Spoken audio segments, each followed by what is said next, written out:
SG Consultancy Services. Study MBBS in Russia, Philippines, Uzbekistan.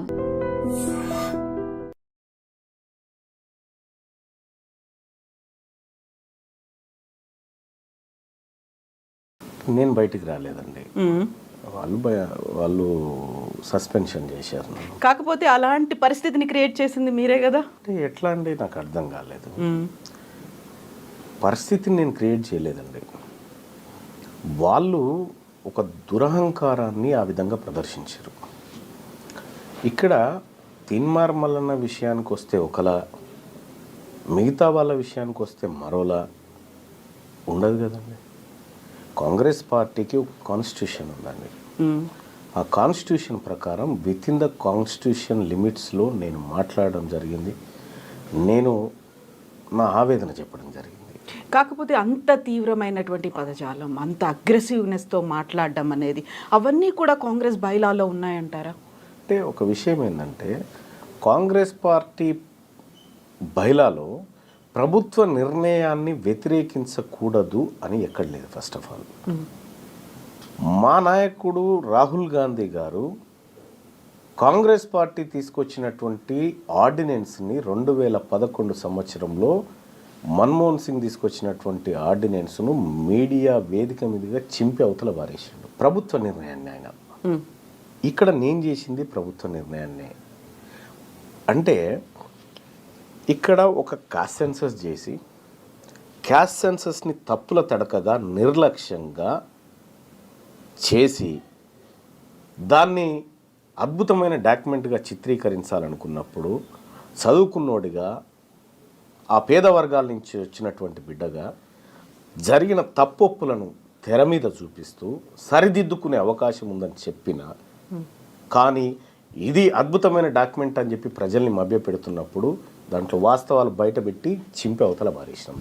కాకపోతే మీకు ఒక యాంపుల్ టైం అనేది 90 రోజుల పాటు కులగణన జరుగుతుంది అనుకున్నప్పుడు యాక్సెస్ లేదా, ఎక్కడ లోపాలు జరుగుతున్నాయి, ఎక్కడ తప్పు ఉంది, ఇది ఎందుకు మిస్ అవుతున్నారు, దీన్ని చేయాలి కదా అనే యాక్సెస్ అక్కడ పొన్నం ప్రభాకర్ గారు ఉన్నారు, ఆ తర్వాత అధికారులు ఉన్నారు, వాళ్ళని ఎందుకు కలవలేకపోయారు ముందే? అంటే నేను కలిశానా లేదా అనేది మీకు తెలియదు కదా. నేను ఏకంగా ముఖ్యమంత్రి గారిని కలిసినాను. ముఖ్యమంత్రి గారిని కలిసి క్యాస్ట్ సెన్సస్ విషయంలో ఎట్లా చేయాలి, ఏం కథ, మనం ఏ విధంగా ముందుకు పోవాలనేటువంటి వివరాలన్నీ కూడా ఆయనకు చెప్పడం. కాంగ్రెస్ పార్టీ తన మేనిఫెస్టోలో రాహుల్ గాంధీ ఆలోచన మేర క్యాస్ట్ సెన్సస్ చేస్తామని మేనిఫెస్టోలో పెట్టినప్పుడు కేవలం ఆ వర్డ్ కోసం కాంగ్రెస్ పార్టీలో జాయిన్ అయిన తర్వాత కాంగ్రెస్ పార్టీ ఇంప్లిమెంట్ చేస్తుందని, ఇది ప్రజలకు మంచి చేస్తామని చెప్పినప్పుడు రాష్ట్ర ప్రభుత్వం దాన్ని టేక్ ఓవర్ చేసి క్యాస్ట్ సెన్సస్ అని చేపట్టింది.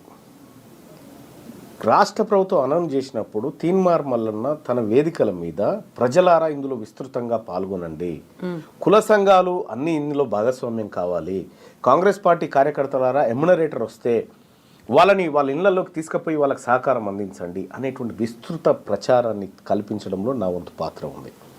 అది పార్టీ నిర్ణయాన్ని విజయవంతం చేయడం కోసం చేసినటువంటి కార్యక్రమం. వన్స్ ఫిబ్రవరి 2 తారీఖు రోజు ఈ క్యాస్ట్ సెన్సస్ సంబంధించినటువంటి వివరాలను రాష్ట్ర ప్రభుత్వం బయటపెట్టింది. బయటపెట్టినటువంటి పరిస్థితుల్లో ఇందులో ఉన్నటువంటి ఎప్పుడైతే డాటా బయటకు వస్తుందో అప్పుడే దాంట్లో ఉన్నటువంటి సత్యాలు అసత్యాలన్నీ బయటకు వస్తాయి. Data can speak only. నోటి మాటగా మనం ఎన్ని అనుకున్నా వేరు. కానీ అప్పటి వరకు క్యాస్ట్ సెన్సస్ని పకడ్బందీగా చేయాలని పదే పదే ప్రజల్ని రిక్వెస్ట్ చేసినటువంటి తీన్మార్ మల్లన్న డాటా వచ్చిన తర్వాత అందులో జరిగినటువంటి లోపాలను ఎత్తి చూపారు. మనం ఒక విషయాన్ని గమనిస్తే 2011లో యూపీఏ గవర్నమెంట్ చేపట్టినటువంటి సెన్సెస్లో తెలంగాణ ప్రాంతంలో ఉన్నటువంటి ముస్లింల జనాభా 44 లక్షల మంది అని చూపించింది. 2025లో ఇదే కాంగ్రెస్ పార్టీ నిర్ణయం మేరకు రాష్ట్ర ప్రభుత్వం చేపట్టిన క్యాస్ట్ సెన్సెస్లో సేమ్ ముస్లింల జనాభా 44 లక్షలు, ఇంకా మీదికెళ్ళి ఒక 5,000 తగ్గిపోయి. ఇక్కడ కేసీఆర్ సర్వే అని కూడా కాదు, ఆ రోజు మనం చేసిన సర్వే, ఈరోజు మనం చేసిన సర్వే ఈ లోపాన్ని ఎత్తి చూపించడం జరిగింది. 2011లో చేసిన సెన్సెస్లో తెలంగాణ రాష్ట్రంలో కుటుంబాల సంఖ్య 83.40 లక్షలు. ఇవాళ ముఖ్యమంత్రి గారు ప్రెస్ మీట్లో చెప్పింది తెలంగాణ రాష్ట్రంలో 1,15,00,000 గృహాలున్నాయి, అందులో 1,12,00,000 గృహాల సర్వే మేము చేసినాం, ఇంకొక 3 లక్షల గృహాల సర్వే జరగాల్సింది అది 3.91 అనేటువంటి ఒక మాట చెప్తున్నా. సో 83లో 11లో 83 లక్షలు, ఇప్పుడు 1,15,00,000. వీటి మధ్యలో ఉన్న గ్యాప్ 32 లక్షలు. అంటే 2011 నుంచి 2025 వరకు 32 లక్షల గృహాలు పెరిగినాయి. 32 లక్షల అంటే అప్పుడు 83 లక్షలు ఉన్నప్పుడు 3,50,00,000 మంది జనాభా.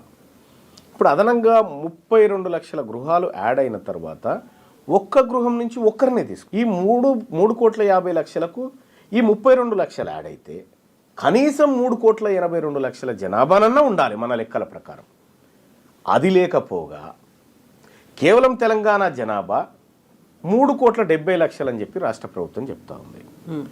ఇంకొక 16 లక్షల మందిని మేము ఎమ్యునరేట్ చేయలేకపోయినాము అనేటువంటి మాట రాష్ట్ర ప్రభుత్వం చెప్పింది. మానుకోట విలేజ్లో ఎంతమంది ఉన్నారనేది పూర్తిగా లెక్క చేస్తే ఎంతమంది ఉన్నారనేది తెలుస్తుంది. సగం చేసి ఇంకా 16 లక్షల మంది మిగిలిపోయారు. ఈ 16 లక్షలు అనేటువంటి మాట నీకు ఎట్లా తెలిసింది? ఫస్ట్ మీకు చేస్తే కదా తెలిసేది. 16 లక్షల మంది మిగిలిపోయినారనేటువంటి మాట మీకెట్లా తెలిసింది? ఇదొక అంశం. మళ్ళొక అంశం తీసుకుంటే తెలంగాణ రాష్ట్రంలో కేసీఆర్ నిర్వహించినటువంటి సమగ్ర కుటుంబ సర్వే అది ఎక్కడ అథెంటిక్ కాదని మీరు చెప్పినారు. ఇక్కడ క్లియర్గా 44 లక్షల మంది ఉన్నటువంటి మన సెన్సెస్లోనే 44 లక్షలు ఉన్న ముస్లింలు ఇప్పుడు కూడా 44 లక్షలే ఉండి 5,000 మంది అందులో చనిపోయినారు. కొత్తగా ముస్లింలకు ఒక్కరు పుట్టలే. కానీ గతంలో చేసినటువంటి లెక్కలలో ఉన్నటువంటి ఆధారాల ప్రకారం చూస్తే 10 లక్షల మంది ఉన్నటువంటి రెడ్లు ఈ 15 ఏళ్లలో కొత్తగా 5 లక్షల మందిని కన్నారు. 5 లక్షల మందికి జన్మనిచ్చి కానీ 44 లక్షల మంది ముస్లింలు ఒక్కరిని కనలేక ఈ లెక్కలు చెప్తున్నాయి. ఇటువంటి అసమగ్రమైనటువంటి సర్వే నిర్వహించి ఏ వర్గాల ప్రజలను మీరు తక్కువ చేసి చూపించాలనుకుంటా ఉన్నారు? తెలంగాణ రాష్ట్రంలో ఉన్నటువంటి 6.98% అప్పర్ క్యాస్ట్ ఉందని ఖుద్దు అప్పటి ముఖ్యమంత్రి కేసీఆర్ గారు చెప్పినటువంటి లెక్కల ప్రకారం ఇంతమందే ఉన్నారని చెప్పిన తర్వాత 6.98% ఉన్నటువంటి వాళ్లకు 10% ఈడబ్ల్యూఎస్ ఎట్లా అమలు చేస్తావు అనేటువంటి క్వశ్చన్ రేజ్ అయినటువంటి పరిస్థితిలో అప్పర్ క్యాస్ట్ జనాభాని ఎక్కువ చేసి చూపించడానికి ఈ క్యాస్ట్ సెన్సస్ను వాడుకున్నాం. ఇక్కడ క్యాస్ట్ సెన్సస్ జరగాలని పేద వర్గాలన్నీ కోరుకున్నాయి. అసలు క్యాస్ట్ సెన్సస్లో పాల్గొనని వర్గాలు ఏమన్నా ఉన్నాయంటే అప్పర్ క్యాస్ట్. క్యాస్ట్ సెన్సస్లో పాల్గొనని వాళ్ళ సంఖ్య పెరిగింది, పాల్గొన్న వాళ్ళ సంఖ్య తగ్గిపోయింది. సో ఇవన్నీ చూసిన తర్వాత ఇవన్నిటిని పరిశీలిస్తున్నటువంటి ధర్మిల ఇది సమగ్రమైన సర్వే అని ఎట్లా అంటాం? అందుకోసం చింపేసినాం దాన్ని. ఇప్పుడు తీన్మార్ మల్లన్న ఇంత కూల్గా ఇంత డీటెయిల్డ్గా లెక్కలతో సహా మాట్లాడుతున్నారు. అదే పబ్లిక్లో ఉన్నప్పుడు అంత ఊపుతో మాట్లాడడానికి కారణం ఏంటి? అది కూడా అంత పరుష పదజాలం, అంత అగ్రెసివ్గా మాట్లాడడానికి. అప్పుడు కూడా ఇంతే కూల్గా ఇంత నింపాదిగా చెప్పొచ్చు కదా. మీరు TV9లో ఒక దశాబ్దం పాటు యాంకర్గా పనిచేసినారు. ఒక విషాదకరమైన వార్త వచ్చినప్పుడు మీరు చదివే విధానం వేరుంటుంది. ఒక ఆనందకరమైన వార్త వచ్చినప్పుడు మీ చదివే విధానంలో, మీ ఎక్స్ప్రెషన్స్లో, మీ వాయిస్ బేస్లో తేడా వస్తుంది. పబ్లిక్ మీటింగ్లో ప్రజలందరికీ వినబడేలాగా గట్టిగానే మాట్లాడాలి.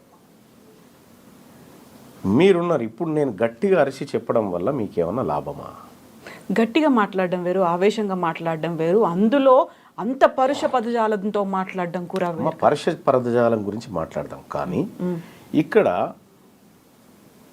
కొన్ని వేలాది సమూహం ఒక దగ్గరికి చేరి ఒక ఆవేదనను వెలిబుచ్చుతున్నటువంటి సందర్భంలో అక్కడికి పోయిన వక్తగా నేను అదే ఫ్లోలో మాట్లాడాలి. అక్కడికి పోయి నేను నిదానంగా సావధానంగా మాట్లాడితే ఎక్కాల్సిన ప్రజలకు ఎక్కదు. కాబట్టి నేను ఏ ఫ్లోలోనైతే మాట్లాడానో అదే ఫ్లోలో మాట్లాడతా. ఏ వేదిక ఎక్కాల్సిన ప్రజలు ఎవరికి ఎక్కాలనుకున్నారు?